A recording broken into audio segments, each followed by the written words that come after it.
Thank God I ran out of video essays. Yeah, I've got great news. It's because this is gonna be one. 1 second. I just wanna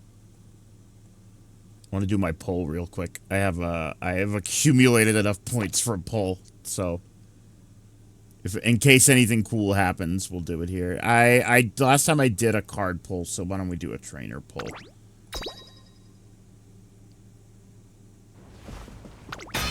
Anything good? Golds.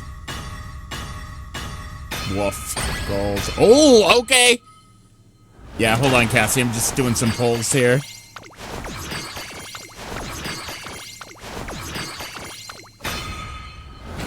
Oh, okay. Man, a lot of Agnes Tachyon. Oh! Shit, it's another Mahono Bourbon. That's actually really good, because that's 60 fucking stars. That might be enough to upgrade it to 4. Which would be great, because I love bourbon. Oh, hold on. 60? I was hoping, I'm still, every time I do that, I'm hoping that I can get, like, a Smart Falcon pull and upgrade her. Hold on. Trainee. Star unlock. Can I do a bourbon upgrade? No. How many do I need? Okay, that was a good boost, though. I love bourbon. He loves bourbon. He loves drinking. I still don't have enough for, still need 10 more for Smart Falcon.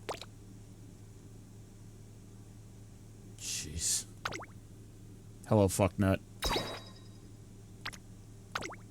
Yeah, I need 10 more for Smart Falcon upgrade, and I need, what was it? 25? No, like more for bourbon.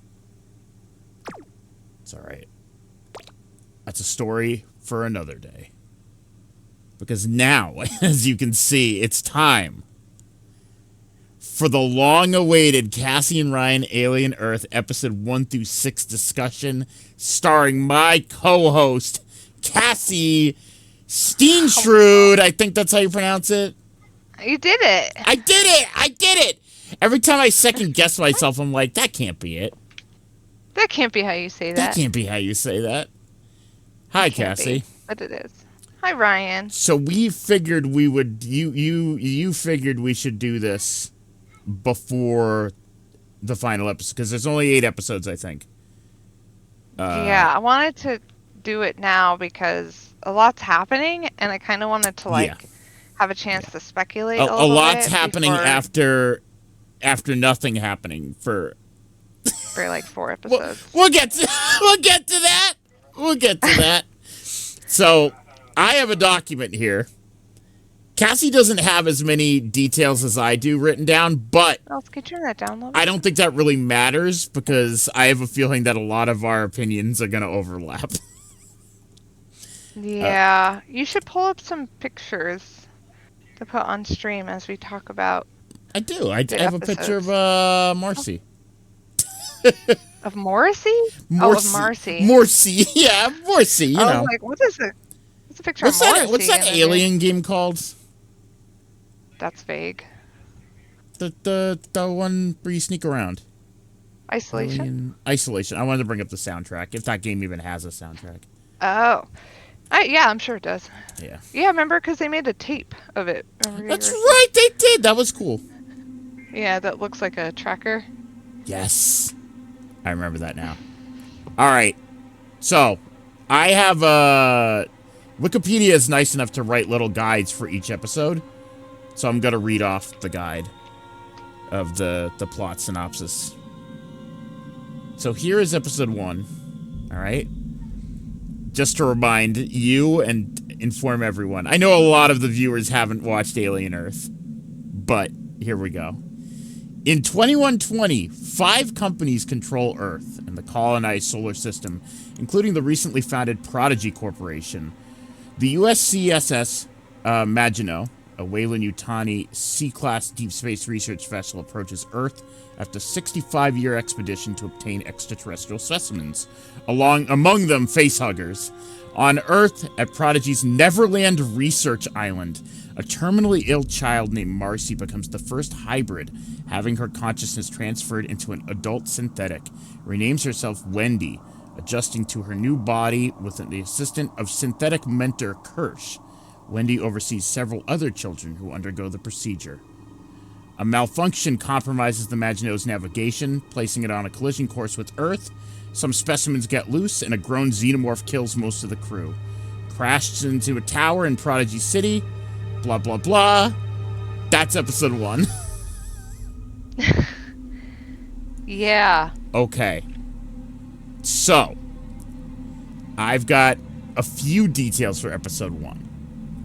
I wrote down that it starts off just like the first Alien film, which I loved, by the way. Yeah. The Maginot shit, I was like, okay, it's starting off like way too much like Alien. I was like, oh boy. But I was like, I soon found myself being like, are we ever gonna get back to what happened on that ship? I started doubting it. Yeah, I honestly didn't think too much about it. No? No, that's not the at thing. first. A couple times I was like, maybe we don't need to know. Maybe it's okay if it's just like... totally expect them to go back. I kind of like so many other things started to happen immediately that I just kind of didn't think about it. I was trying to find a good picture of the first... here's a... the first I'll put up your pictures here. Yeah, I was trying to find a picture of them sitting at the... Here's the transference. At the table. Yeah, the first 15-20 minutes of the episode are so Alien. And I'm like, yeah, oh, like cool. If you see the picture, they did a good job recreating it. 5. Oh my god, I just saw a picture. So here, for those who haven't seen Alien, this is a shot from Alien. Yep, here's a shot from Alien, the first film. 1970. Oh, here we go. Someone already did it. And here's a comparison. All right. Better. There we go. Perfect. So, as you can see in this picture, they did a great job, like, recreating how the fucking, the Weyland-Yutani ships look. That close. Yeah. No wonder it felt so eerily similar. Identical almost. That bottom one, the top is from 1979, and the bottom one is a show that came out this year. Yeah, I just had to do a double take. I'm like, wait a minute, oh my god, it's. They did such a good job. Well, they filmed it the way they filmed it too. Like even like the thing that stood out to me about this first, like where they're sitting around the table and obviously recreating this iconic first scene and like from Aliens where they all wake up, was that they all wake up like one by one out of the tubes. Yep. Yeah. And but when they sit down, they're all you're yapping. Maybe that's just like a fucking side effect to the fucking cryo tubes. Maybe it just gives them all ADHD. It's more like they're all just like. It felt very like a natural, like a bunch of people sitting around a table, just kind of like. Yammering, we'll get into natural acting in this show because there are a few standout like things that I'm like, wow, that's like really, really good. But there's also some acting where I'm like, wow, that's really bad. But we'll get to that. Yeah, I have a couple. But they did a really good job with this first scene and this first, like, it got me excited. I will say though, the only downside to this first bit is once this scene is over and it jumps to the rest, it's jarring.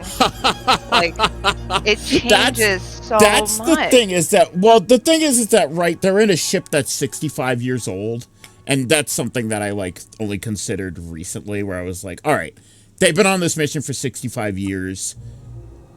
A lot can happen in 65 years, you know? Like, civilization changes. That's true. I mean, but I mean, then even if you like look at the images kind of side by side, like all the colors and everything, oh, it just Oh it's yeah, no, very they definitely jarring. did. Like, yeah, here's a shot from like literally like 10 minutes later. But yeah, it's the flat lighting. They wanted to make it as Alien 1 as possible, and then yeah, when they get down to Yeah. Earth, it's like modern day, like fucking Yeah, it's like a TV normal. show. Right. Yeah, and you're like, what? The only thing I didn't like about that was that it didn't feel super natural. Like I was like, I get what you're trying to do, but why not make the whole?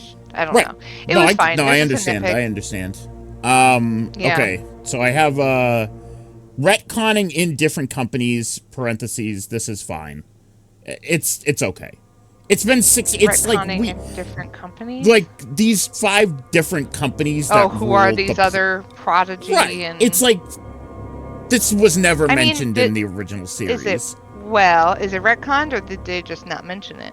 That's In exactly. theory. That's what you have to Maybe come they in. just Exactly. mention it.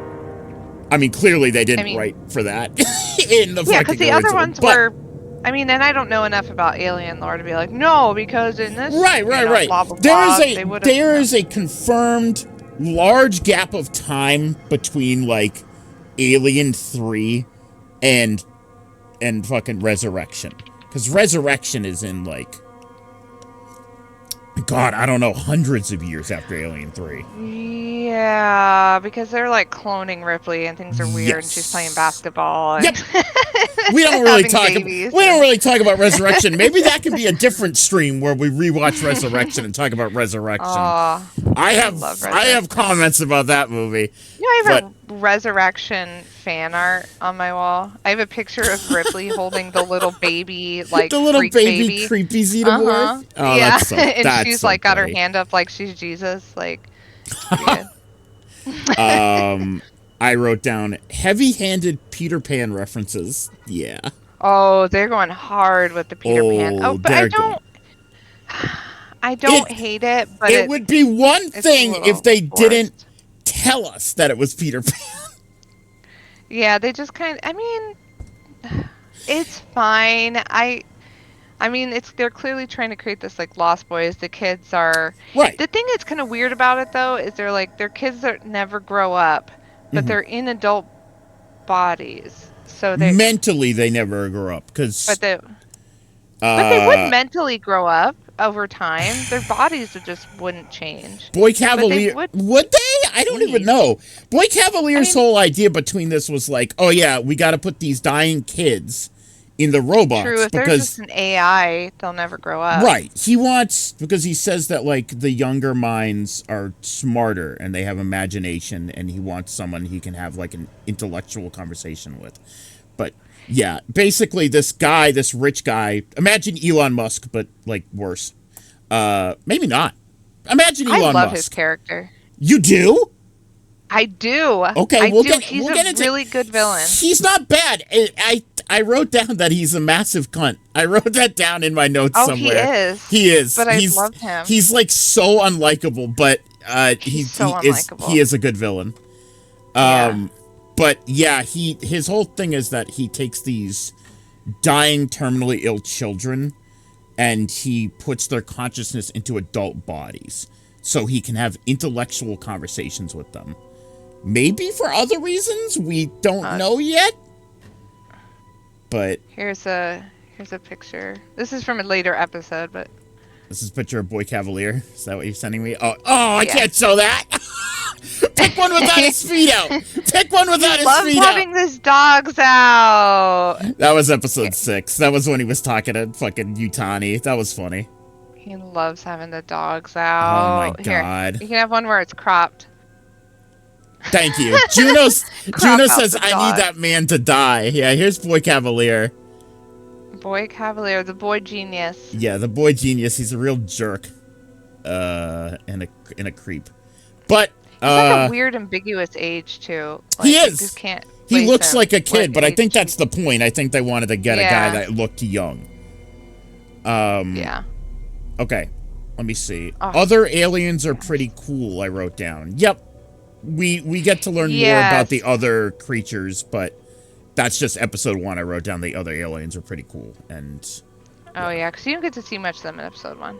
nope, you don't. Oh my God, we gotta I speed didn't this think up. we were gonna get to see much of them for the whole show, but then they were actually. Oh my God, yes, I have thoughts on that. We will talk about them. I wrote down just discuss soundtrack. I think the original soundtrack in this show I wanted to talk about was just like certain points. The original soundtrack had like chorus and like creepy choruses and like yeah, I don't know. I haven't noticed anything.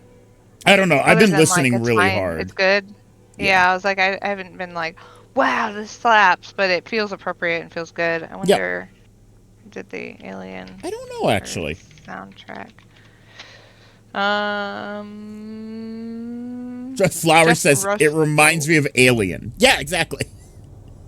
Jeff Russo. Let's see what Okay. else he's done. He wrote the music for Fargo. Okay, so he knows what he's doing then. Yeah. I wrote down, this is my final Academy. my final note on episode 1 is end credit theme, Sabbath. This will be Oh my God. This sorry, will but the be end credit a themes trend. Are weird. Yeah. Yeah, every time they end credits, I'm like, wait, that's really jarring. I'm like, Deftones or something? I'm like, what? The end credit themes are always licensed needle drops, exactly, Juno. The end credit themes are always licensed songs.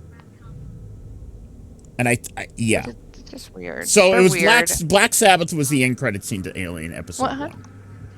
You can get it if you want it. Okay. Use your flashlight. Is he gonna go? It's a little bit.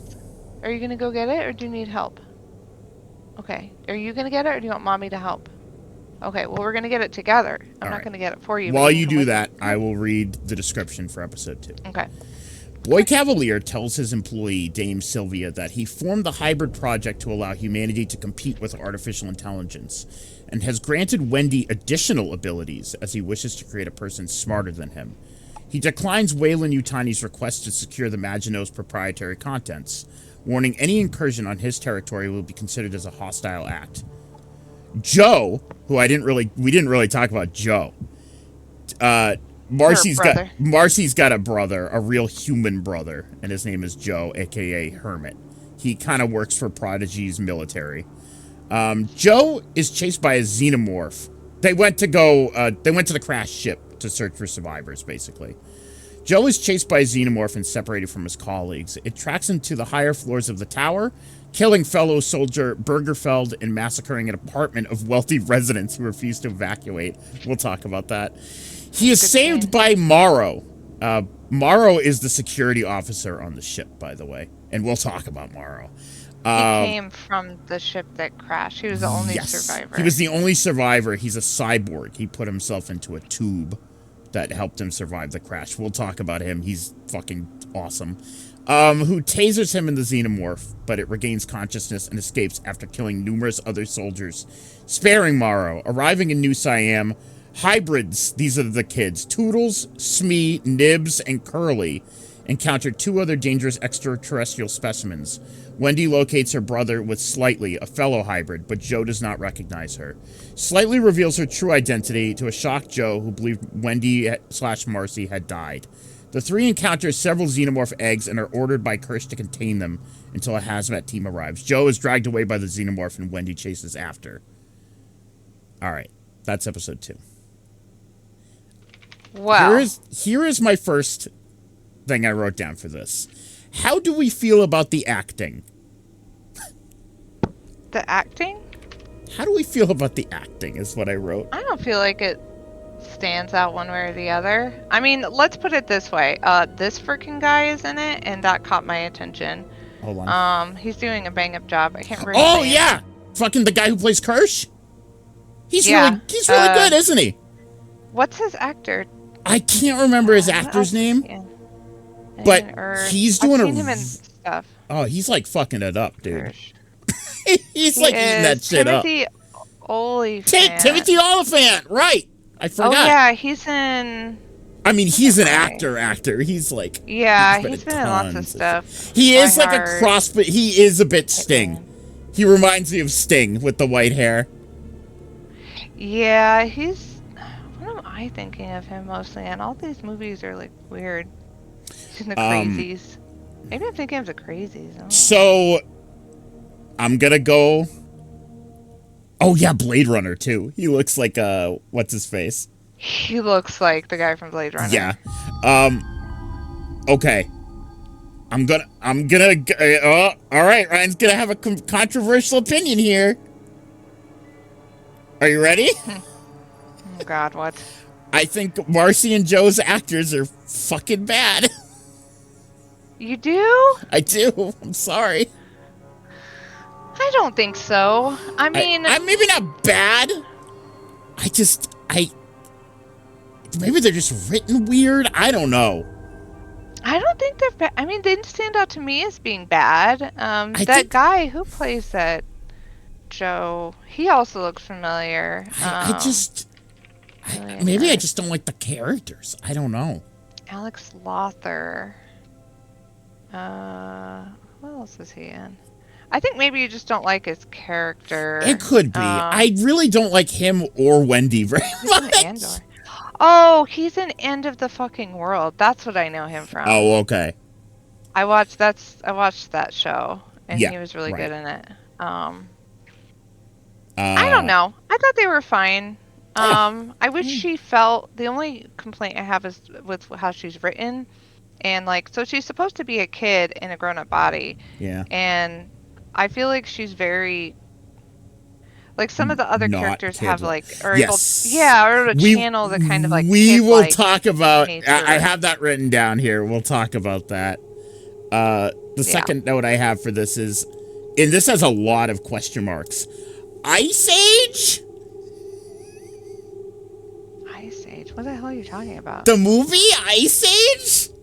Oh, that's their bonding movie is Ice Age? Yeah, it's really random. I mean, it didn't really. There's a lot of footage of Ice Age in this episode. Yeah, I guess it just kind of grounded it in like, the only thing I can assume is they wanted it to feel relatable and like real. Right. And like also put it into, the only thing that was weird about that is like, I always pictured Weyland-Yutani stuff, everything to be like way far in the future, but they're watching Ice Age as kids. So I'm like, what year? It feels more like an alternate universe than it does our world in the future. Yo, they were scrolling brain dances. They were fucking watching Ice Age brain dances, dude. It's all loaded up. Yeah, that was a little jarring as well. I wrote down adult actors acting like the kids is pretty funny. And I feel like some of them do a very good job. Yeah, the guy who's Smee. Smee is fucking incredible. Really good. Smee and Slightly are really good at it. Yeah, they are really believable. Flower pointed it out. Human bodies. They are nailing it as kids in adult human bodies, adult robot bodies. Yeah, and they stay like that as it's going. Like they do a really good job of like. And again, it's like the writing, but it's not just the writing. It's just something about like their body language and stuff. Smee, oh my god! I want to point at Smee like crossing his arms and like kind of pouting and stuff. I'm like, oh my god, this guy's so good at this. Yeah, I do wish they had a little more like, yeah. But I want to talk about the monsters. Okay. Because the monsters show up in episode 2. Mm-hmm. One thing I really like about this series, and like, I mean, everyone loves the eyeball, and I have thoughts about the eyeball. I have the eyeball. I have the eyeball. I have a lot of thoughts about the eyeball, but when I first heard that this show, you know, when they first started working on it, and they were like, well, it's gonna be more about Weyland-Yutani and the androids, and I was like, boy, were we wrong. Yeah, well, when I thought, like, who wants to watch that? Like, you were here for the alien. And I was sold. Like, the way they've done it, I'm like, no, I like this. They took Weyland-Yutani and this concept of monsters and deep sea biological specimens, and they expanded on it. They didn't take away from the alien thing, but they did a really good job being like, Yeah, obviously Wayland Yutani wouldn't have just been going out for aliens. They would have been going out for all sorts of biological specimens if they could. And so then they came up with these other creatures that were super Yeah, believable, whoever super scary. whoever like came up with the concepts for these aliens did a really good job. Well, like the blood one. So there's the Oh one yeah, that like the it leech. latches on and it just Yeah, sucks all the blood out of your body and it gets bigger and bigger and bigger and bigger and bigger till yeah. it falls off you. Like I like how they're all very like insectoid and parasitic Oh and yeah, like yeah. they're not like traditional monsters. They're parasites and they're nasty and then the eyeball like Oh, replacing the we'll get to the eyes. eyeball. There's a scene in Yeah, the so I first liked it. episode or the second episode where the fucking Second episode. eyeball has integrated itself into a dead cat. You gotta put the eyeball on screen. No, turn that down, bud. You want me to put the eyeball on Holy. screen? I'll put the eyeball on Yeah. screen. It's a little creature that can take over bodies, but like in the first ever introduction to it, it's like possessing a cat. It's fucked up.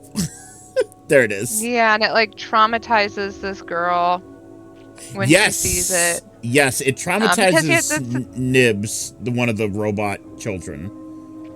well, and that's the thing. Like, and I think so. It's interesting. Like, they could have just made them robots, but the fact that they made them kids, Yeah. really added to like this weird, eerie thing about it, where like every now and then you have to remind yourself, wait, this is like this person's 12 years old. This like these are child soldiers.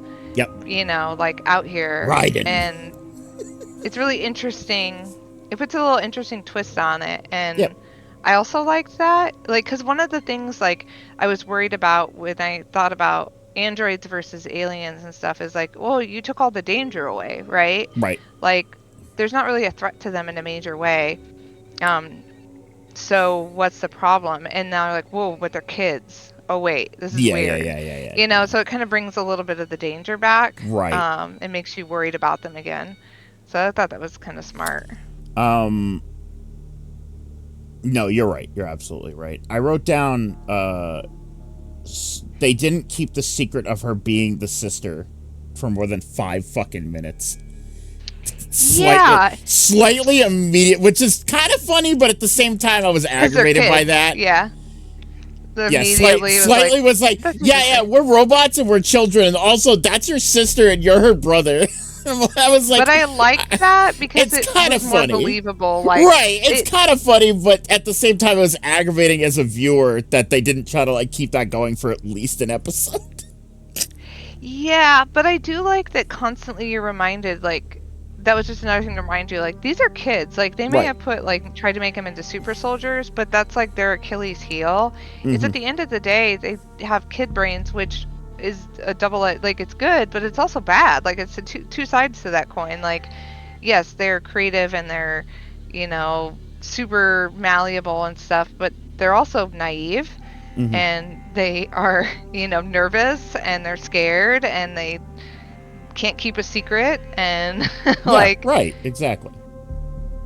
no, that's still too loud, honey. Just a little, thank I you. wrote down, do we feel like at some point they will say, get away from her, you bitch? I wouldn't hate it, but it would feel weird. Didn't they say that in fucking Romulus? Yeah, Yeah. and it was awesome, and everyone like cheered It in the was theater. it was awesome. Some people really hated it, but I thought it was Of course they did. I wrote down end credit theme Tool. It was a Tool song. Tool. Yeah, I was like, okay. That was one of the Okay. weirder ones. I'm like, oh boy. All right. I don't like the end credits being Nope. pop songs. Me I too. don't- Me neither. doesn't Episode need it. 3, Metamorphosis. Nibs questions Curly about why the hybrids are all named after Peter Pan characters and why Marcy gets to be Wendy. Cavalier orders the specimens to be brought to Neverland Island for study, despite objections from Kirsch and Dame Sylvia. Morrow finds Smee and Slightly guarding the xenomorph eggs and interrogates them, suspicious of their childlike behavior. He downloads the specimen data from the Maginot and plants a device on Slightly before escaping. Meanwhile, Wendy and Joe fight the xenomorph with a meat hook, and Wendy kills it, although both sustain serious injuries. Returning to the island, Joe undergoes surgery, and the Sylvias tend to Wendy. Cavalier inspects the specimens until Kirsch removes them for his own protection. Who? Oh, Adam. Adam is the bald guy's name. Adam questions Smee and Slightly about their encounter with Morrow. Having escaped to New Siam, Morrow calls Yutani and insists on retrieving the specimens despite being ordered to return home. Curly confronts Cavalier about his favoritism towards Wendy, believing herself to be the best hybrid. Morrow contacts Slightly via the embedded device, convincing him to be his friend.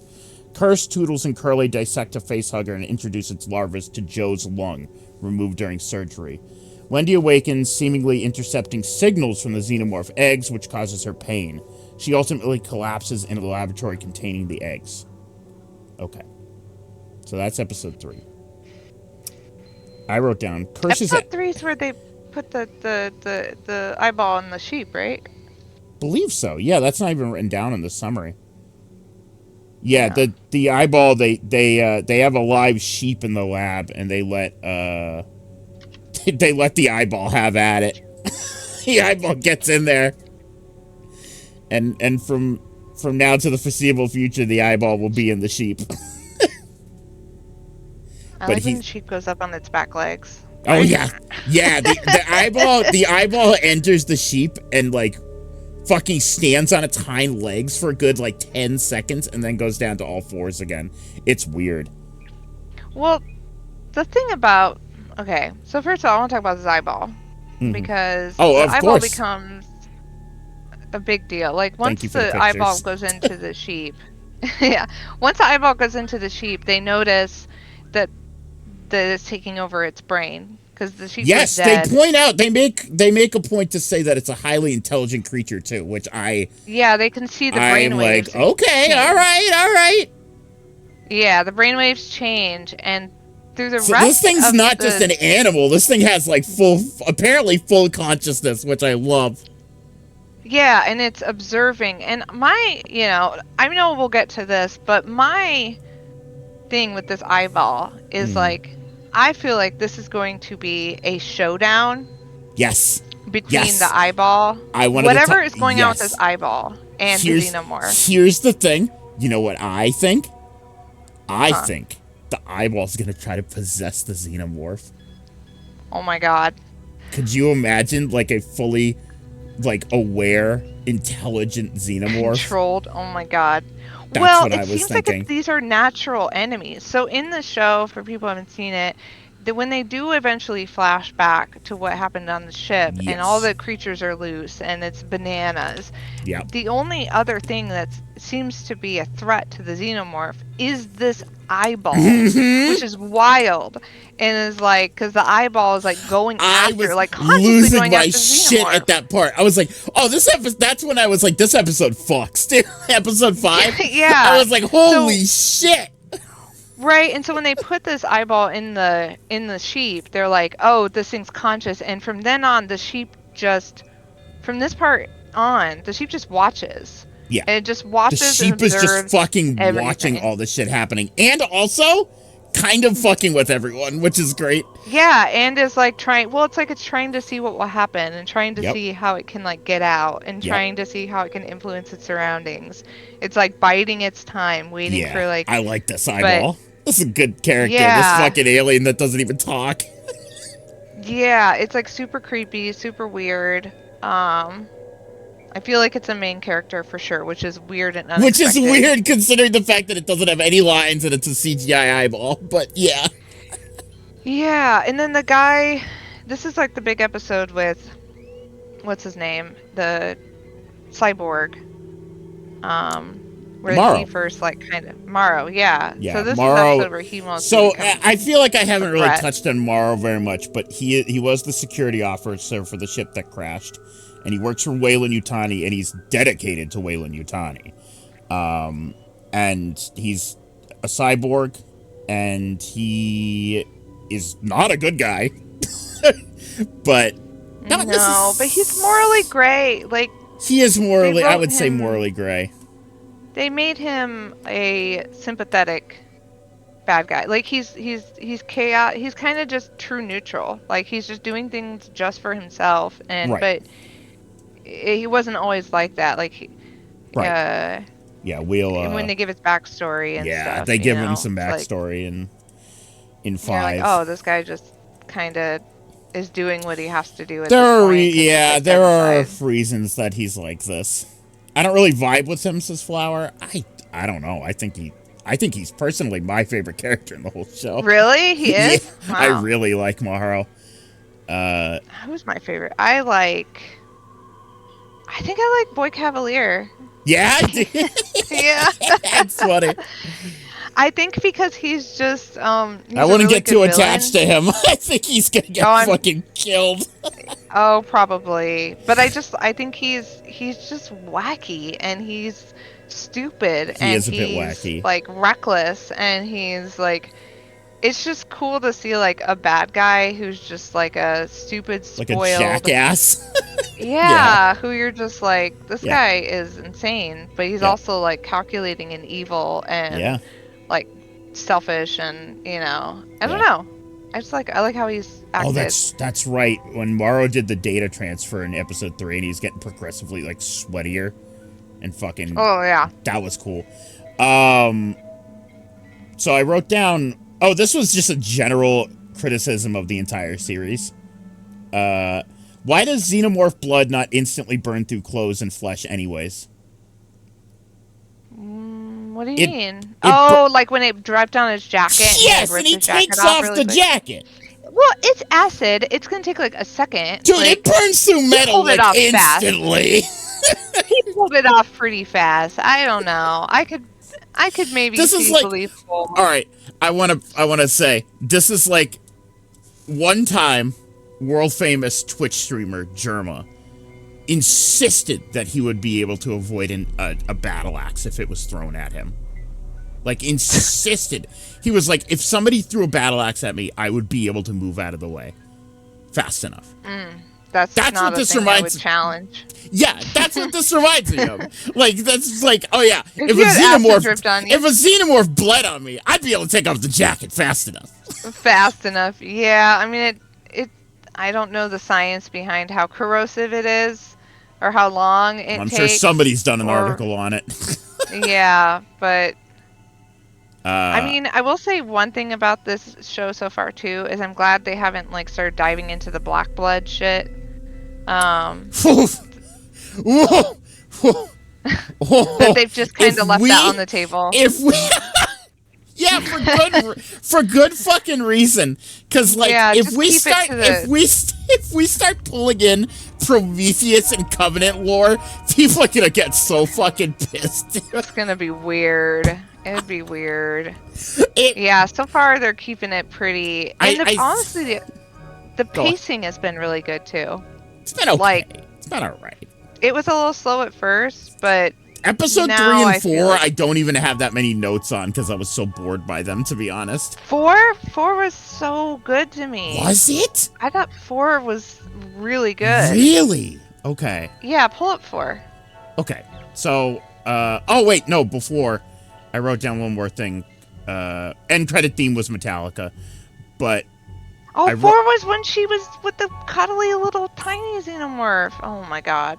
at the end, Yeah, that was awesome. all right. I wrote down hey, chat, this one's more for, yeah, we'll get to 4. That's in 4. No, that's in 3. Marcy faints in 3. When they're torturing Yeah, the so at the fucking- end of she walks in, she's hearing stuff. They're doing and she's been surgery hearing on the stuff for a face hugger, while. and we find out that Marcy can Oh, hear the noises it's making, and she feels pain Can when we- it feels pain. we Yeah. can What's we up? talk about that costume in episode 3? Where is this? Episode I did have problems with that. Okay, Cassie Episode will get this 3, up, and let me just say that they featured the movie Epic for some reason for like 5 seconds. The CGI movie Epic, chat, if you remember it from like 2013, nobody watched it. They featured. It's fine. It's fine. Fox Where's owns his it. Stupid goggles. Who cares about that movie? Yeah. Wait, Oh, like here they are. yeah, Epic. Okay. So this I did take issue to. Okay. All right. What? I I took great issue to this scene. You didn't like I did not. That's so funny because I didn't even notice, but he looks like You fucking didn't Hellboy. notice He looks like Hellboy. the goggles.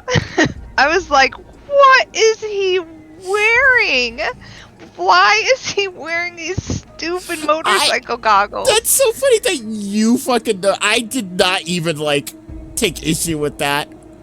I thought it was it stood out to me as, like, the cheesiest thing I had Doc seen. Brown wears those goggles for, like, 2 minutes in Back to the Future Part 1. Yeah, I was like, what is he wearing? And I assume, if I had to guess, that this is, like, some sort of, like, they're worried about him getting acid in his eyes or something from cutting it. But you're telling me you couldn't have made like a modified safety goggles? You had to go full freaking motorcycle. Dude, like, those are future goggles. Future goggles. They're so cheesy. I hated them. All right, episode 4. I that's the picture right now. By the way, I made that the background. Episode 4. Observation. I have the littlest amount of notes written for this one. Really? Wendy wakes up with her hearing disabled. Arthur, who's one of the scientists who designed her, adjusts it so he can hear the xenomorph eggs so she can hear the xenomorph eggs without experiencing pain. Wendy can speak to xenomorph's language in a frequency audible to humans. Kirsch and Toodles test the octopus-like creature on a sheep. Oh, that's the eyeball. Oh, that's so that was episode 4. It implants itself in the sheep's brain via the eye socket. Morrow pressures slightly into revealing his real name as a sign of trust and asks him to steal a xenomorph egg. Nibs, now this is interesting. Nibs, claiming to be pregnant, this is one of the robot children. That got weird. Yeah, Nibs, claiming to be pregnant, becomes violent after Dame Sylvia tries to interrogate her about the rescue mission and is unknowingly put under house arrest. Joe, jaded after seeing how Wendy is treated more as an experiment, attempts to quit and leave his position. However, Adam Ines, the bald guy, tells him that if he does, he will be sent a large bill for his new lung and will never see Wendy again. Toodles asks Kirsch if he can be renamed to Isaac, which Kirsch agrees. Slightly contacts Morrow to tell him it isn't possible to steal an egg. Morrow reveals he used Slightly's real name to track down his family and implies that he will harm them if Slightly does not comply. He instructs Slightly to find a human and take them to the egg so they can be infected by a facehugger. Kirsch has been eavesdropping on their conversations. Later, Wendy observes the xenomorph-infected lung, and the xenomorph suddenly busts out. She is able to placate it, presumably due to her ability to speak the language. Alright, so that's episode 4. Okay, let's say she placates it. No. I know. She mothers it.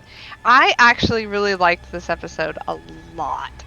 And I think I was very excited by the fact that she could speak like an alien. Mm-hmm. I thought that was, again, like, one thing I've loved about this show so far is Romulus was good, but it felt like a love letter to the Alien franchise. I didn't feel like it added a lot to the world, but it was for the fans. Like, it was clearly like a love letter.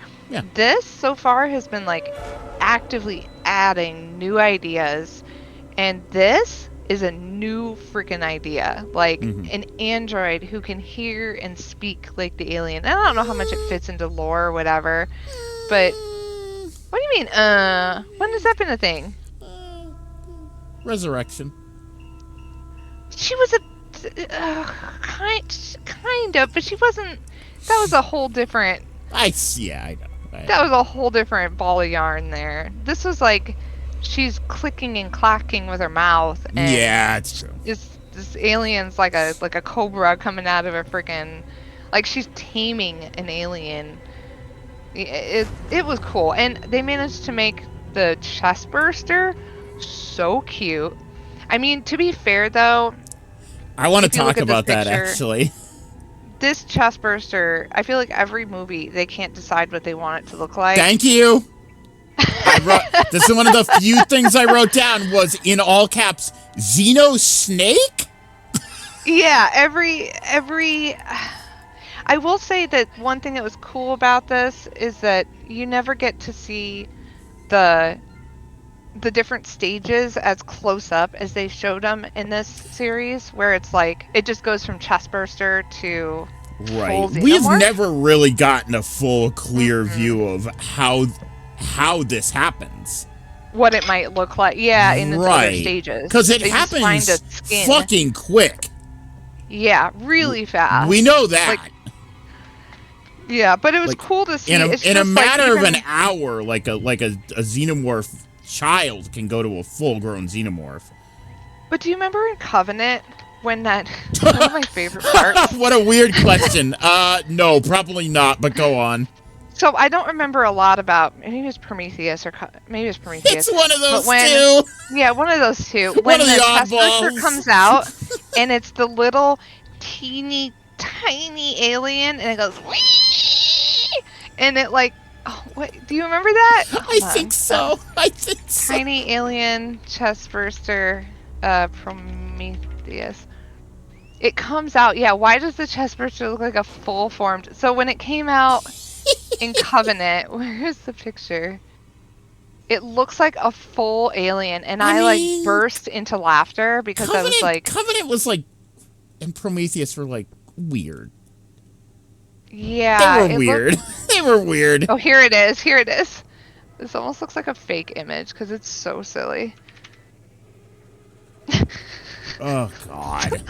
So So, all why right. does it look like that? Not to like diverge into a fucking Covenant Prometheus talk. Maybe that'll be a different review.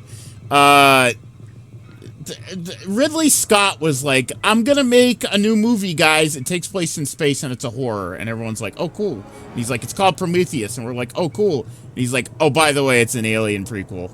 And we're like, what? Oh. Oh, Well, okay. when this little darling came out as a chestburster, I burst into laughter because it was the cutest little thing I'd ever seen, and it made absurd. no sense. It doesn't make any sense. And I was like, it like praised the sun. But I only bring this up to be like, why did they keep changing the chestburster? Like, even this one, it's like black. The original, why isn't it white? Why isn't it? Yeah, I don't know. Like peachy. Like, why change it?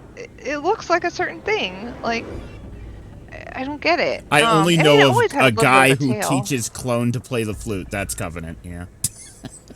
Yeah, it's weird. I mean, it was cute, though. I really liked this final scene. It got me really, really excited.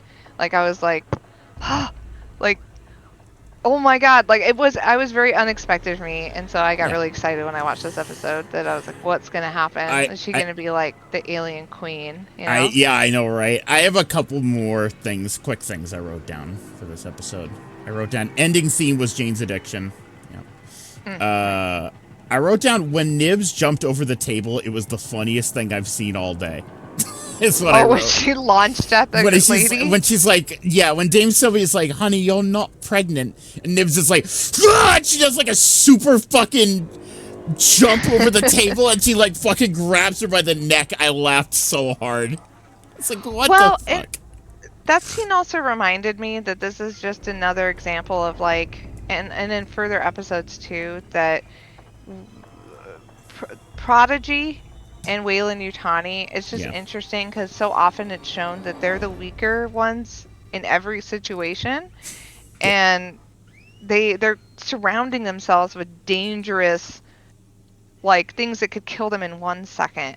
Like, whether it's the aliens, whether it's the monsters, whether it's the kids, and it just it's kind ego. of exacerbates like how It's weak ego. they are. It's just and he's proven this, Boy Cavalier. It's not about money. It's just his big fucking head. If they can remove Wendy's hearing, she'll be able to handle Nibs. Oh, we'll get to them changing the robots. Don't worry.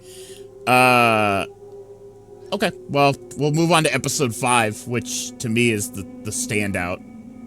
This is like a movie. Yeah. Seriously, like a full movie. This one is like a good 10 to 15 minutes longer than the rest of them. Oh, it was. I was like, this feels like a and it wasn't movie. Bad because I was like, oh man, I was like, this is really good. So this is This is episode 5. It's called In Space, No One. A flashback shows the events that occurred on the Maginot before it reached Earth. Junior Security Officer Clem wakes Morrow from cryosleep and tells him that a fire has led to 2 facehuggers escaping containment. They are now latched onto Captain Dinsdale and Science Officer Bronsky. Dinsdale dies from the facehugger's acid blood when Medical Officer Rahim attempts to cut its tail. After being told by Engineer Schumel that the ship's navigational systems were also damaged in the fire, Morrow concludes that a crew member has sabotaged the ship. Executive Officer Zaviri assumes command of the ship, but Morrow threatens to relieve her if she does not prioritize the creatures above the crew. Bronsky is placed into cryosleep to prevent the gestation of the xenomorph, but it fails. In Science Officer Chibuzo's lab, one leech specimen manages to escape its test tube and lays its larva in her water bottle. The Acellus also escapes after Chibuzo fails to seal its tube. That's the eyeball. Apprenticed engineer Malachite drinks the water, and the larvae kill him internally. Chibuzo and Rahim are killed by their defensive toxic gas when trying to extract them. Witnessing this, Zaviri's in shock, and Morrow relieves her of command. Navigator Teng is killed by the xenomorph. Chief Engineer Petrovich is revealed to be behind the sabotage, having been promised a hybrid body by Cavalier if the ship crashes in Prodigy territory. Petrovich kills Clem and is in turn killed by Morrow, who retreats to the control room and seals himself in. Zaveri is killed by the xenomorph outside the door. With everyone dead, Morrow locks himself inside the panic room and awaits the crash. Back in the present, Morrow meets with Yutani, offering to retrieve the specimens by force and kill Cavalier. This episode is so fucking good. Yes.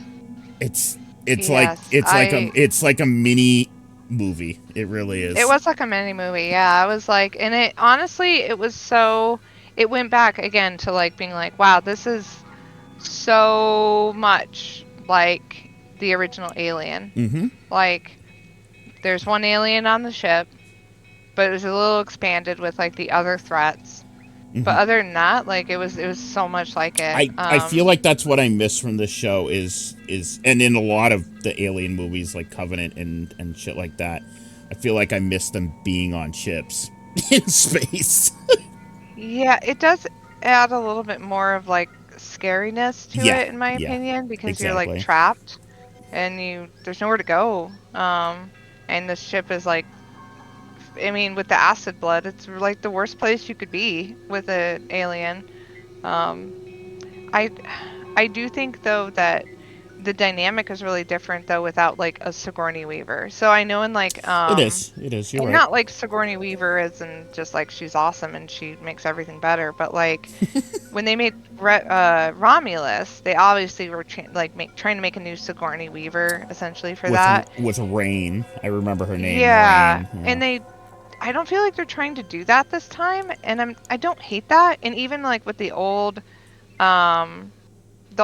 like flashback to the ship, it totally changes the dynamic to have like just nobody really great in charge. Like what would have happened? It's kind of like what would have happened if Bishop, or not Bishop, if the original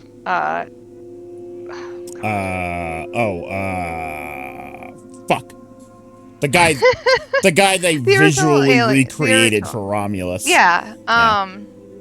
Ash. Thank you. Yeah. Yeah. What would have happened if Ash won? Like that's kind of what I liked about it. Is if you think about it, that's what it was. This is if Ash. Oh yeah, if Ash had managed Alien won. Yeah. If Ash had gotten his way, then yeah, definitely. So I thought that was kind of cool. Like, if you look at it through that lens, because it was a very Morrow similar situation. is the Ash in the situation where he's like, we must get these creatures back. But there was no Sigourney Weaver. Right. Yeah, exactly. there was no one to stop him. So I thought that's cool because it's like alternate reality Alien. Like, oh shit, all the bad guys won. Uh-oh, now what? You know? Yeah, absolutely. I have a lot written down for this episode, but it's all just like little observations. I have really no complaints from this episode. Ash is the android from the first one, Juno. Yeah, no. Juno was the one who said Ash? And I was like, Oh, oh yeah, oh. Ash. I Yeah, was yeah, like, yeah, yeah. what? No, Juno's the one who said Ash. Yeah. I was like, hmm? Okay. I wrote down, Tangent. why does the security monitor room have an automated slow-moving chair that goes along the floor? Why are the monitors all placed next to each other in a line anyways? Why not stack them? Oh, in the skin. Oh, I don't know. I don't know. I didn't even think about that. Well, it's like you with the Maybe. goggles. It's like, this Oh, is yeah. something The that I thing I noticed. I didn't Why notice. is there a I'm like, slow-moving oh. chair that slides past all the different monitors? Maybe he was like what you couldn't see is his little feetsies were at the bottom, just This scooch, little scooch, scooch, feetsies, scooching. he's moving them Yeah, along. he was scooching It's good. down the way. I wrote down, have they ever shown Mother's keyboard? Why are there a bunch of random keys that aren't like numbers and letters? Yeah, they showed the keyboard in the first one. I'm sure they But did. there's just, I'm sure they did, but like, why are there random, like, fucking just random symbols? And he, for instance, Morrow presses one and just like types out, like, acknowledged. It's like, what? Yeah, I There's a guess. Well, button I guess for that's how it is acknowledged? originally. Here you go. Okay. Here's a picture. This is the original Mother computer console So from there's a 1979. layout. Mm-hmm. All right, hold on. Yeah, it's just, it's like, It's just nonsense. it's like, I guess if you're trained to work on Mother, that's the computer system, by the way, if you don't know, Mother. I guess if you're trained to work on Mother, I guess this is probably in the guidebook, like certain buttons do certain things. I mean, maybe Yeah, to it's like prevent a you sequenced. from, maybe to prevent you from writing in complaints? I don't. I think it's just futury. It was in 1979. They were just like, make it look futury.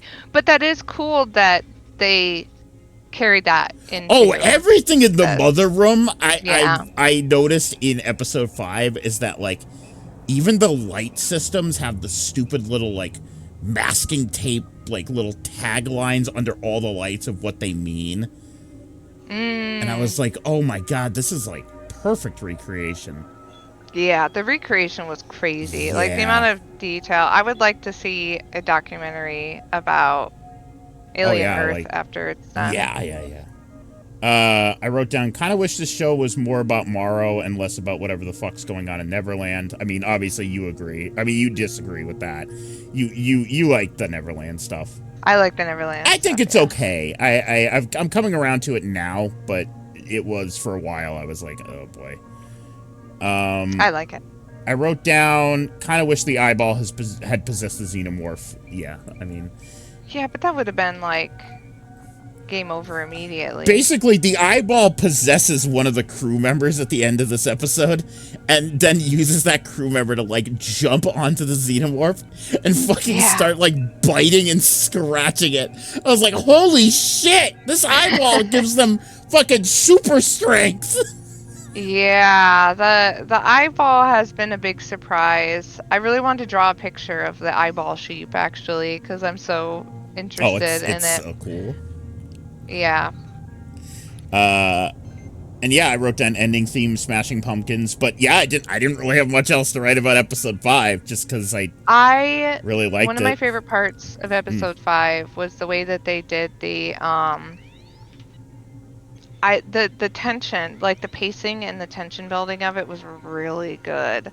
Where like things were just slowly going wrong, kind of keeping you on the edge of your seat throughout the whole thing. We were like, you know how it's going to end. So you're like, because you'd already seen the last 5 minutes of this movie, so to speak, they're like, okay, so how do we get here? So that kind of pacing just keeps you freaked out the whole time because you're like, when is it going to go wrong? And then they can bait you a lot.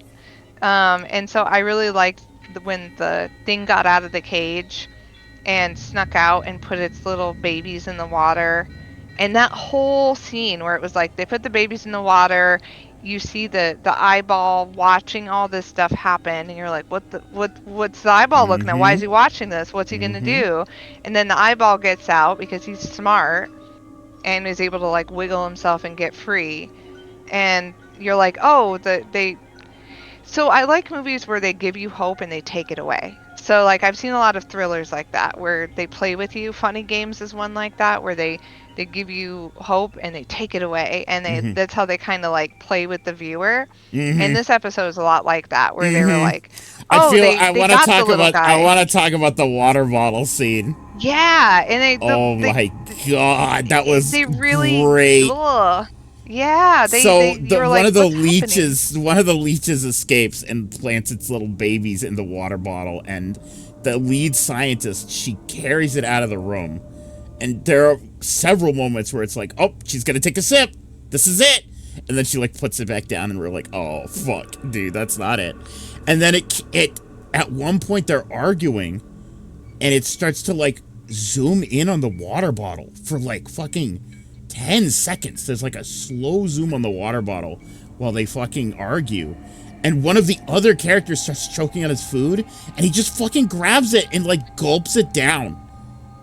All the And babies, I was like, "What's gonna oh happen? What's gonna my happen?" god! Just Well, out you of don't even know why you're scared because you don't actually know what's gonna happen. You've never right, seen them be inside a person. You just know what they look like when they're outside a right. person. These were the It's leeches really that bad. sucked the blood out of two like soldiers. And he drinks like a bunch of them. A bunch of blood, and he drinks like a bunch of them, and he does die, Yeah. obviously. But yeah, that was crazy. A lot of the shit in that episode was crazy. Yeah, I told Ryan when I watched that. Oh no, it was the next episode in particular where I was yelling a lot. But that was definitely one where it was cool to see like the chaos compound. Oh, yeah. Like in the original Alien, you had the one alien, and there was a lot of tension around like One where is it? alien What's he and gonna kind do? of, for the most part, one person. Yeah, there's just a lot of like cat and mouse, and Yeah. this one is like what it just keeps building, like what's gonna go wrong next, because Right. you have all these different monsters out, and like when they were opened the guy up to try to take the leeches off of his insides, they're like, oh, we gotta save him, and then the poison gas came out. You're like, what is happening? They try to remove the leeches from his esophagus, and they release poison gas. And fucking they kill both of the scientists. Worse, yeah. You're like, so it's kind of cool to see like all these unexpected like. And one thing that's been fun about that is that because these are new monsters, like there's this cool air you of have no idea with, like, what are they possible. What's gonna happen? What's possible. Yeah, and it's nice in an Alien thing because it's like you have the grounding familiarity of like Alien, Weyland-Yutani, all these familiar concept themes. You know what an alien does. You know it's got acid blood. You're not surprised by that. But the fact that they're still able to surprise and make it fun and cool is awesome to me. Like I can't wait to see what happens with, what other thing I didn't. What does this creature do? I feel like I'm playing like a video game, and you like stumble into a new zone, and you're like, oh, right. So what do these guys do? Yeah. All right, so is that it on episode 5? You think? Yeah, they did a great job. Yeah, really good job. And he talks about his kids in that one too. That was the other major plot point. So Morrow, his daughter dies. Morrow, we realized that. Well, when you join Weyland-Yutani for these kind of missions, it's kind of fucked because they're like, here's some money. We're going to send you into space for 65 years. You'll have cryopods that will let you experience this for less time, but you'll come back and most of your friends and family will be dead or old. Yeah. Oh my god, Nils. It's so loud. He's going for it right now. He's got a flashlight going. There's a lot happening behind me right now. But they get like letters from their families and they can send out videos and shit. But Morrow gets a message that his daughter has died in the fire. Like, yeah, and that's when he kind of when she was young, like at age like 19.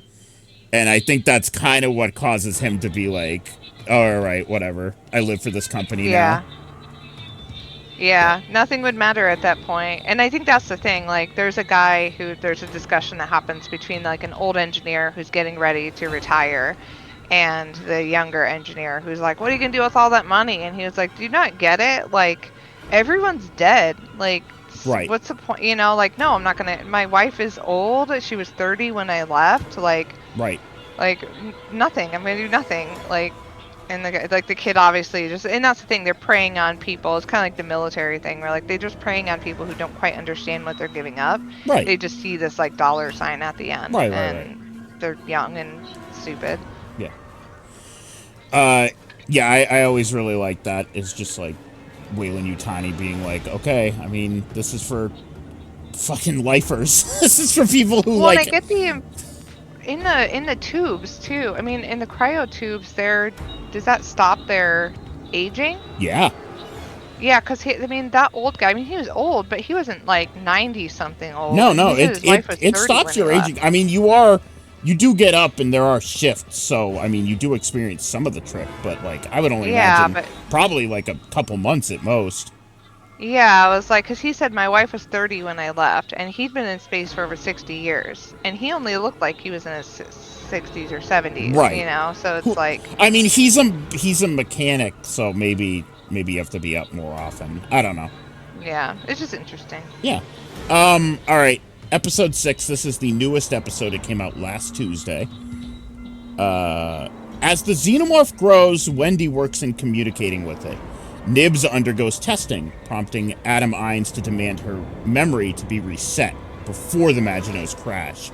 Dame reluctantly accepts while Arthur refuses and is fired under threat of execution if he is not gone by the end of the day. Wendy, disturbed by Nibs' behavior afterwards, learns she was reprogrammed. Meanwhile, Cavalier meets with Yutani over the ship's return and outwits her, securing $20 billion in damages while keeping the specimens for 6 weeks due to quarantine. Kirsch asks Toodles to feed and water the specimens while he is away. However, the eyeball surprises him into accidentally locking himself in the same cage as two fly-like creatures, who kill him with acid and feed on his body. Slightly tries to lure Joe to alien eggs, but he declines due to reassignment. Joe later visits a packing Arthur, who covertly deactivates Wendy's tracking device and gives Joe a boat code to allow her to escape. It's so loud. No, can you turn that down? Thank you. Noticing Toodles is disconnected, he goes to the lab, accompanied by Slightly, who opens the cage of the xenomorph eggs and locks him in, allowing a facehugger to latch onto Arthur. Kirsch watches this through the security cameras, but does not tell Cavalier. Slightly hides along with Arthur's body in the air vents, and the flies leave their cell. This episode's fucking crazy, dude. Yeah, whatever's going on with Kirsch is a big question mark with me. Oh, yeah. He's watching everything go down, and he's not... He's an android, telling dude. Anyone. But he would still tell someone. Like, I think obviously he's got his own thing.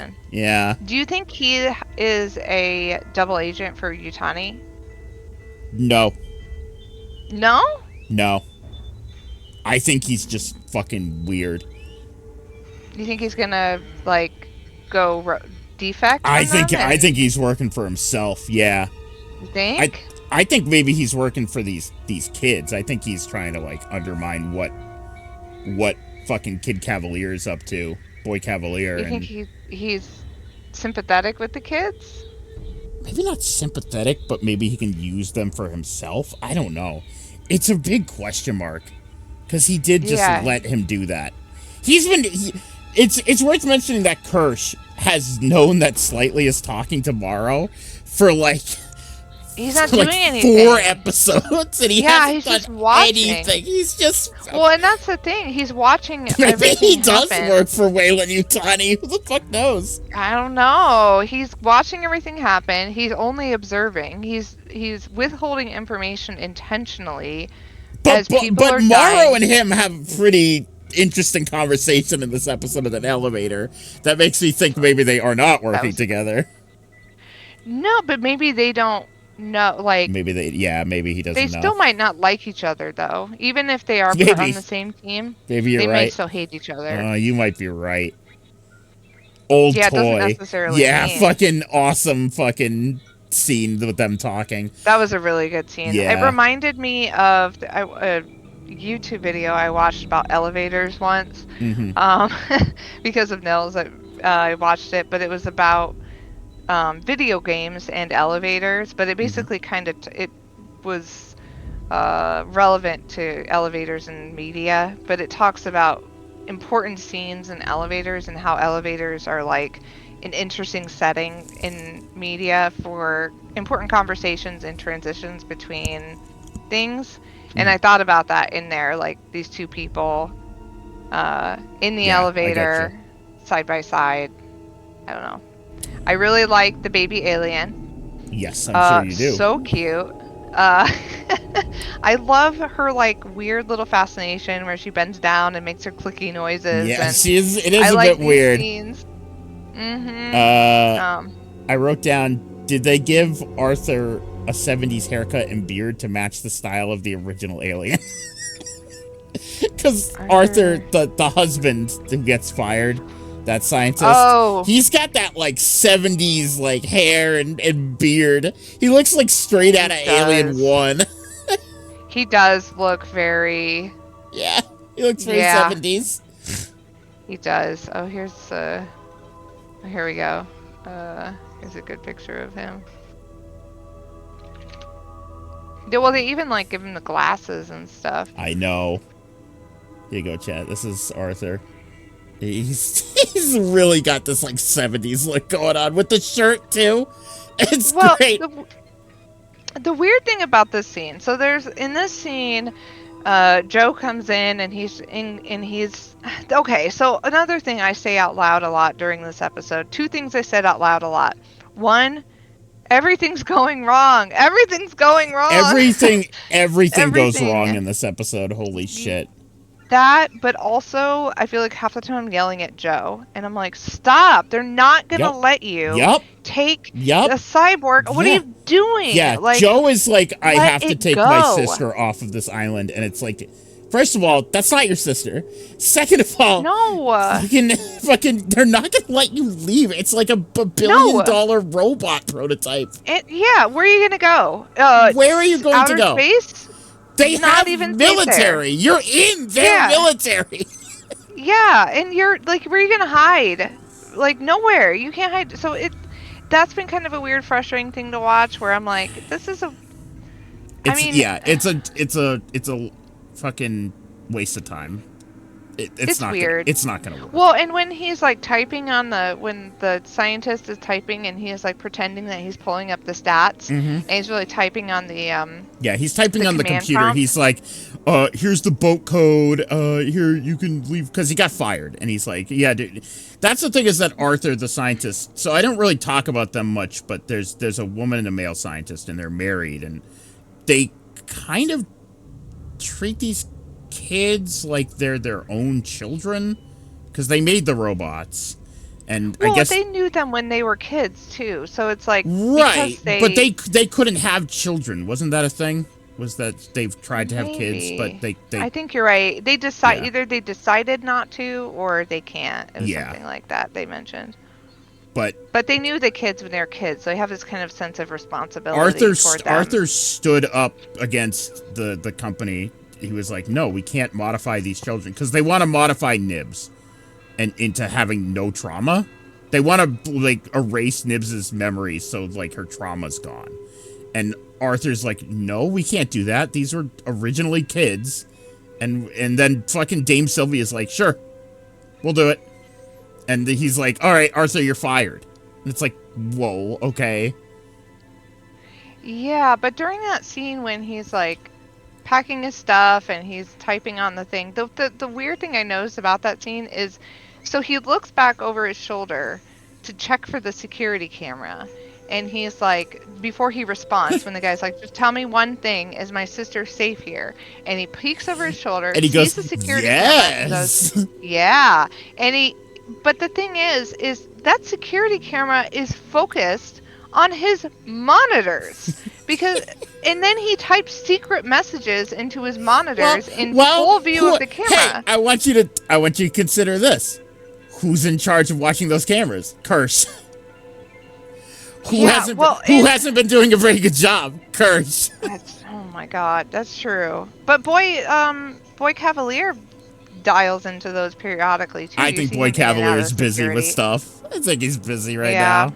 It implied someone was watching, but you're right. It didn't say who. Right. It just implied that someone was probably watching. Nobody, to be honest, probably this nobody. Company. But I noticed that. I was like, bro, they can see your monitor. Like, why are you acting like they can't? I know. The camera, they can see your type. Even in the last scene when he goes, oh no, You know, like this guy's off of the they don't know where he Yeah, is, and he right. walks away, leaves all the incriminating evidence up on the computer where, where he put his secret code. And the That's a good camera point. is pointed at it, and you can even see, like, oh look, you can see that he See that he didn't turned pull off up the any. trackers. Yeah. Yeah, you can see everything he did, and he Yeah. like, I'm like, you What? weren't being sneaky. It's weird. So But when boy, he locked him in there and got his face hugged. oh, hold on. I want to point out this happened. Boy Cavalier has a meeting with Utani, and it's like kind of funny That was good. because It was a he's good like meeting. he's a real shithead. He's a real shithead. But he talks about the ship crashing in Prodigy, and before he leaves, he says something that I was like, ugh. It made me like roll my eyes. He says thoughts and prayers. I was like, fuck. Oh yeah. It's like a thoughts and prayers joke in Alien. Come on. I didn't mind it. Nah, it was silly. Okay, here we go. So I want to talk about Nibs and how they erased her memory to remove her trauma. I wrote down, I like how they went through all the effort of wiping the redhead's memory. I didn't remember her name at the time. Only to have Wendy come in and immediately start talking about all the stuff they erased. Oh my god. And then, yes. oh my god, halfway through that scene, I wrote in all caps, like immediately, why is Wendy recapping all of this? They couldn't have lied to her and told her the redhead was sick or something and forgot everything. Yeah, I was surprised that I was like, why would they not tell anyone else what happened? Why wouldn't they be like, don't ask her about this because of some silly reason that we made up because you upset her? Like, nobody prompted the kids that they were going to erase her memory. It made me laugh so hard. The scene went on for so long, and Wendy was like, she would not give it up. She would not like, give you it don't up, remember dude. this? You don't remember that? And I'm like, Nibs is like, nobody no, told I don't Wendy? remember any of this. And she's like, no, you were there. Do you remember? Do you remember how an eyeball almost tried to attack you? Do you remember? You thought you were that pregnant. Was weird. I was like, nobody told. They could have easily made up a lie. Okay, sure. Because she just kept talking. I was like, shut up, Wendy. Yeah, that was. I'm interested to see with this whole Nibs drama. I'm very curious to see where this goes. I have a feeling that she's somehow going to get re-traumatized by that eyeball, and it's going to go really bad. Oh yeah, Do you think the eyeball will go into her? How would that even work? I don't know. Maybe. Can it go into an android? I don't know. I don't know. I guess we'll have to see. I mean, the eyeball seemed... So some of the other ones didn't seem drawn to them. Like, the xenomorph obviously doesn't care about androids that much. Although, he supposedly killed Tang on the ship. The xenomorph Was on the Tang ship. an android? Yeah! They implied he was, but then they never really... No, Tang was an android. touched on it. But that's the thing, is that they did not show Tang being killed. So that's another thing, is that... Is Tang dead? I mean, probably, but... I guess we'll see. I just didn't... I don't know. He's a weird character. He was. They also didn't explain stuff about his character. About how he was, like, watching over the one girl. Yeah, what was that all about? This was a... They didn't explain it at all. Yeah, this was the security officer on the ship, by the way, and they barely, like... A lot of characters on the ship were just, like, glossed over, which is fine. I mean, they can't... Maybe they'll get back to them or something. Maybe. They might... Maybe. There's more episodes. I wrote down... So, the minute they told Isaac, a.k.a. Toodles, that Kirsch was like, yeah, can you go feed the aliens? Oh my god. I was like, are you for real right now? He's feeding the animals, right? And he's like, all right, here's some hay for the sheep with the eyeball in it, right? And he's like, all right, here's what this guy eats. Here's what this guy eats. And then he picks up a tray that made me laugh so hard. Oh, the tray of garbage? I felt like foresight was like being beamed into my head. I was like, oh, I know what's gonna happen here. Oh, because it's all metal stuff, and, like synthetic materials. It's all electronics. Who's this for? What does this thing eat? He's got a Interesting. tray. He's got a tray of food. The android, the synthetic android, has a tray of like electronics and shit. And I'm like, oh, I know what's gonna happen here. Yeah, it's like all like metal and weird Because it turns some of out, it was like weird rocks and stuff. yeah, it's like metallurgic rocks and shit. And I'm like, oh. So there's this alien that's just a big fly, and it spits acid and eats metal. And guess what happens? He gets stuck in there. Well, the sheep waits until he's like the door he breaks the feeding door, and he gets it in his head that he's like, okay, I'll just go in the enclosure to oh feed my the god, alien. yeah, I was like, well, this guy's gonna die. My god. We all know how. What a fucking, I get that he's supposed to be like a kid, but I know, oh my that's the god. thing you gotta keep remembering is like these are just like 12-year-old kids. Like they're making stupid mistakes. This was so awesome though, because he's like propping the door open with his foot, and he's leaning in with the tray. He's gonna put the tray down on the ground, and the fucking sheep with the eyeball in it bashes its head against the cage next door, scares him, and the door closes and locks behind. And then the sheep is like, yeah, now you die. And just stares there and watches as he dies. That was the top eyeball moment so far. I was laughing so hard. Yeah, what an asshole. I was like, oh my god. I was so sad though, because they did a lot to make him a very likable character. Yeah. And you were like really rooting for him. Like they let him change his name. Yep, they let him be a scientist. Like, learning everything. Bam. And then killed by flies. Melted face. And then, I mean, shortly after that, then the flies get out.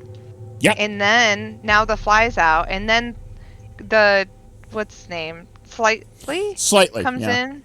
Yeah, so we should talk about that. So Arthur ran to the lab to check on fucking Toodles because he wasn't responding, and Slightly locked him in there with the xenomorph egg chamber unlocked, and a facehugger got him and implanted him.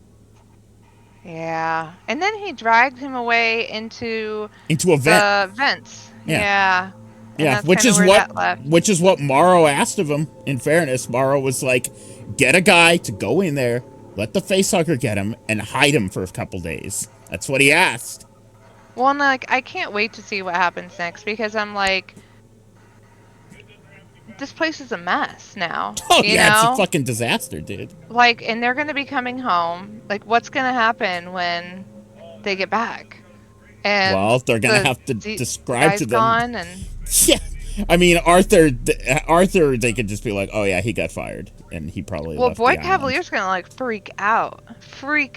Because one of his toys is fucking dead, yeah.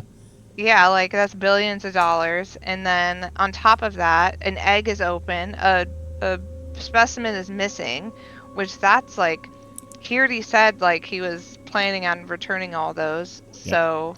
Either that, or he's going to get that really creepy grin. He's going to be like, oh, somebody's going to turn into a xenomorph. Yeah, exactly. And that's the thing, right? Is that we already have a xenomorph in a cage. It hasn't escaped yet. It's this baby xenomorph that's kind of full grown now. Did you like its cute little... I thought it was so cute when it, like, came down from the ceiling. It was, like, upside down. Yeah, that was cool. That was a cute little scene. Yeah, that was cool. But it's still in a cage, but not only that, now Arthur is impregnated with another one. So there's going to be 2 Xenos. Oh! What if Marcy gets this Xeno to fight the other Xeno? Oh, maybe. Maybe. I mean, that'd be kind of like... Isn't that... Does that happen in Alien vs. Predator? No. No, that was part of the Predators, and she got the Predators to fight for her. I don't think we've ever seen fighting xenomorph. I don't think we've ever seen a xenomorph fight a xenomorph. I don't think so. Is this one something in like an expanded universe? Is this? I haven't gotten to look. We haven't gotten very good views at this xenomorph, but is it like different colored? Because this one they took out of a facehugger, they implanted directly into a lung. And it came out like a snake. Is this one like... I'm wondering if this one's like different. It should still be... Let me see if there's a picture of it.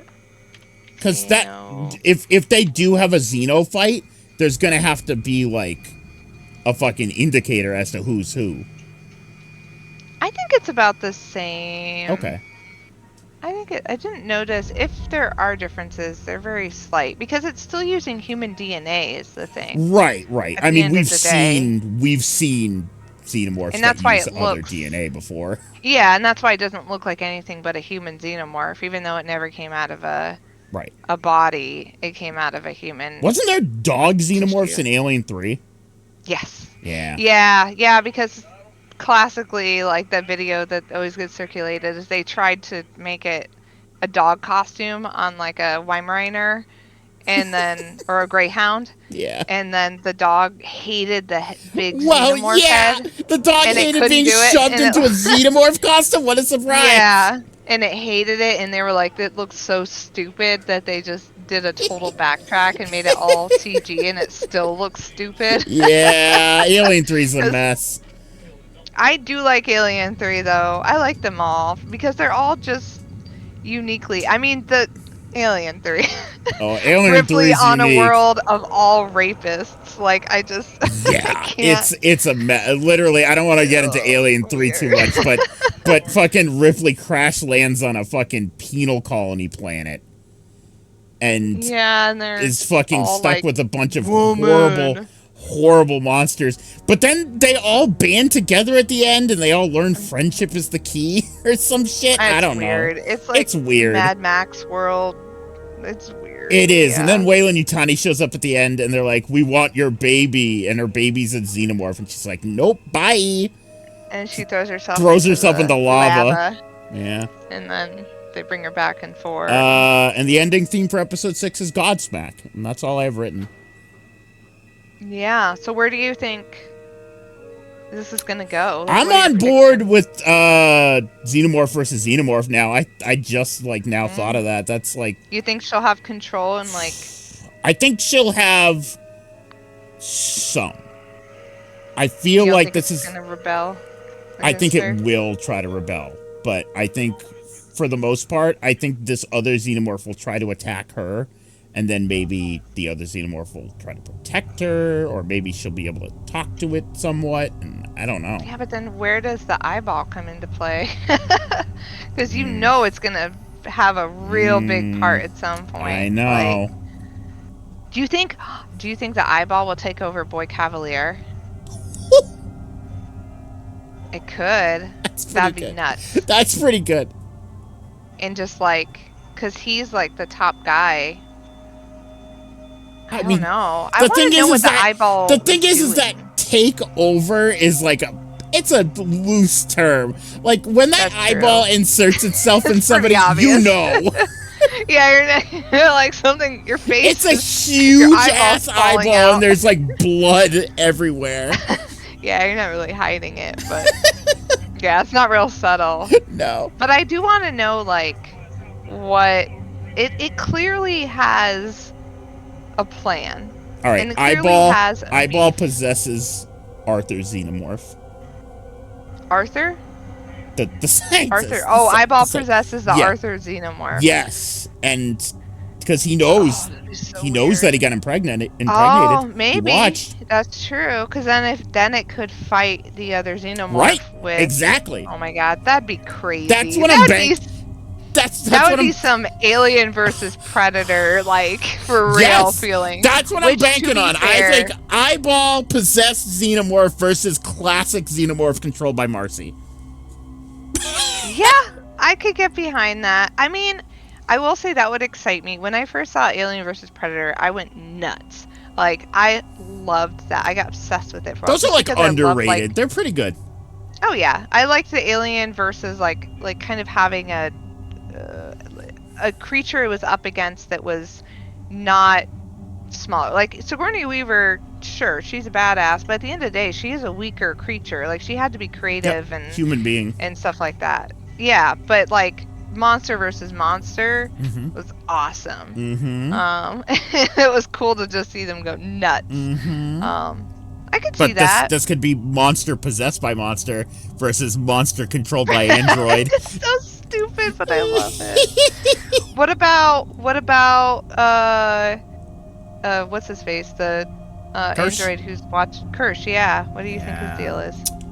I have no fucking idea. Utani. I think he's a Utani. Okay, all right. If you're down for a Wayland Utani double cross, then I'll believe it. Yeah. Because I have no other theories for Kirsch. He's also an I've just been riding the wave of how creepy he is. Yeah, just because he seems to be so neutral. The only other way I could see this coming out for him is that it's some sort of like android finds his humanity bullshit where like he saves the day at the end. Like he seems like the from this show. Yeah, I mean, yeah. This show's probably been pretty fucking depressing so far. Yeah. What do you think's gonna happen to her brother? Do you think he's gonna die? Oh yeah. You think so? Yeah. Joe isn't that important. They'll kill him off. No. He is. He does seem. He reeks of plot device. I'm a little scared. Oh yeah. He just exists to make her very upset later. Yep. You think Boy Cavalier's gonna mess with him, and then it's gonna make Marcy insane? Maybe. I mean, he's teased that he didn't want him there, so I feel like he's gonna use him. A lot of people don't want him there. Marcy. Slightly doesn't want him there either. Yeah. That scene. Oh, we didn't talk about that scene from 6, where Slightly comes into Joe's room and he's like, Hi, can you come with me? Please? Can you? Hey, I want to show you something. And Joe's like, he was like, No. Yeah, I was like, yeah, that would be the appropriate response. Slightly wanted to get Joe impregnated with the face hugger. And Slightly's just like, hey, can you just come with me real quick? And Joe's like, no, I'm like, good. I'm good, man. His eyes are all wet. He's like gonna cry. He's like, no, weirdo. He's like shaking and sweating, and he's like, I really need you to come with me. And Joe's just like, no, I'm good, man. Thanks. No. Yeah, that was actually kind of validating to see that. I was like, oh, finally, someone does something that kind of makes sense. Where they're like, no one would go with this guy. Right, exactly. Where he's not like, standing there, he's like, his eyes are shifting around. He's fucking sweating and shaking. He's like, and he literally just said, hey, I wish my family could know I was alive. Anyways, can we come hang out in the lab? It's for Marcy. It's for Marcy. What are you talking about? Marcy's in the lab in the xenomorph chamber. I need you to go look at the eggs real close. Yeah, that guy had no plan.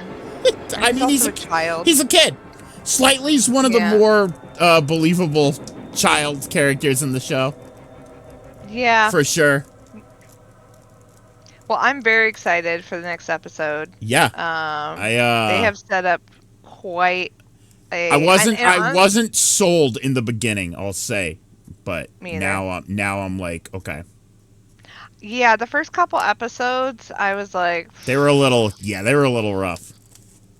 Yeah, I was just bored. And it didn't feel like I was like watching an alien movie. It felt like I was kind of just watching a sci-fi, and which is fine, but I was there looking for something. And now I feel like I'm in an alien film. Like, and not just that, but like, I'm so excited about all the Wayland Yutani creatures. Like, I didn't think I would be, and you might not have been able to sell me before, but like seeing them in action feels so believable, so real, so cool. I want to know more about all of them. I definitely feel like the aliens are a big selling point for this show, which is fitting since the show's called Alien, but we've never had this much exploration into other aliens before. Yeah. It's always just been xenomorph focused. I would like a book about, like, I hope they release something that's kind of like almost like a field study guide about the other ones. That'd be cool. That's what I would like. It'd be cool if it was written from the perspective of, like, the scientists from the ship and like their observations. Yeah, and then maybe some observations from Kirsch and stuff like that. That'd be cool. That'd be so cool. Yeah. Yeah. Hey, no, I'm looking forward to it. Hire us, Fox. Come on, make it. We'll We're we'll the do. idea people. We're the idea people. Now it's your job. Yeah, we're idea. That's like. That's why I think that's always funny. It's like it's a jumping off point. It's a jumping off point. We're idea men. I'm an idea man. Yeah, but I'm excited. To tell you, I am so relieved that I like this show. Yeah, definitely. It also gives me the vibes of, and I keep bringing it up because it's so good, but Scavenger's Reign. Yeah. Especially especially the aliens.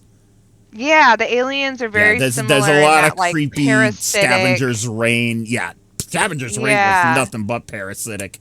Yeah, it has a very similar. The monsters have the same vibe, like these creepy, like they poke you once and you're like, oh no, what's gonna happen? Yep. And then every time somebody got poked on Scavenger's Reign, I was like, oh, they're gonna die instantly. Something horrible is gonna happen. That whole planet was just like, oh, it's full of horrible things. Yeah, but so cool. Yeah, but yeah, no, every time an alien thing comes out, I'm scared. And because I love aliens so much. That's the thing is that Cassie's overpowering love of Alien just overpowers how shitty everything is.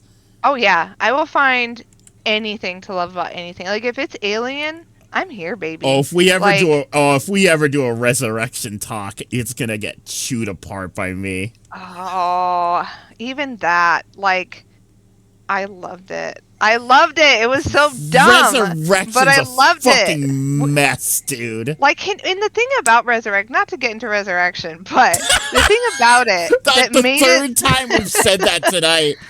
Not to get into, well, it had the makings to be like the most interesting movie ever because it was like Alien, but it was directed by the guy who made The City of Lost Children, which is wild. And then it also had Winona Ryder, which was wild and weird. As an android. Spoiler alert. Yeah, as an android.